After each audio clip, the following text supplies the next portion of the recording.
Hello! Kitchen స్పైస్‌కి స్వాగతం. ఇవాళ నేను ప్రిపేర్ చేస్తుంది సాఫ్ట్‌గా, ఫ్లఫీగా పొంగే చపాతీలతో పాటు ఏ మాత్రం స్పైసెస్ యాడ్ చేయకోకుండా ప్రిపేర్ చేసుకున్న ఆలు కుర్మా అనమాట. ఇది మోస్ట్ కామన్ కాంబినేషన్ కదా! మరి నువ్వు స్పెషల్‌గా చూపించేదేంటి అని అంటారేమో. దీంతో పాటు వచ్చే షార్ట్స్‌ని ఖచ్చితంగా ఫాలో అవ్వండి. ఆ చిట్కా ఏంటో చెప్పేస్తాను. ముందుగా చపాతీలని పిండి కలుపుకోవడం నుంచి మనం ప్రాసెస్ స్టార్ట్ చేస్తాం కదా!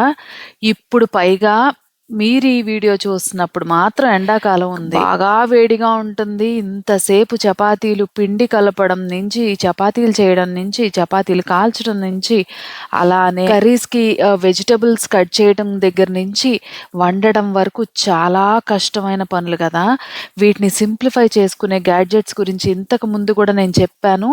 తర్వాత ఎపిసోడ్స్‌లో కూడా సింపుల్‌గా ఉండే గ్యాడ్జెట్స్ మనకు చాలా హెల్ప్ అయ్యే వాటి గురించి చెప్తూ ఉంటాను. అందులో అవి వాడి నేను ప్రిపేర్ చేసిన వంటకాలనమాట ఇవి.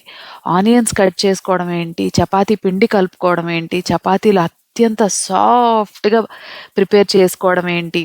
ఇవాళ డిన్నర్ ప్రిపరేషన్‌ని ఆల్మోస్ట్ ఒక 2 అవర్స్ పట్టే పనిని నేను 20 మినిట్స్ నుంచి 30 మినిట్స్ లోపు చేసేసానంటే నమ్ముతారా? అది కూడా చాలా టేస్టీగా.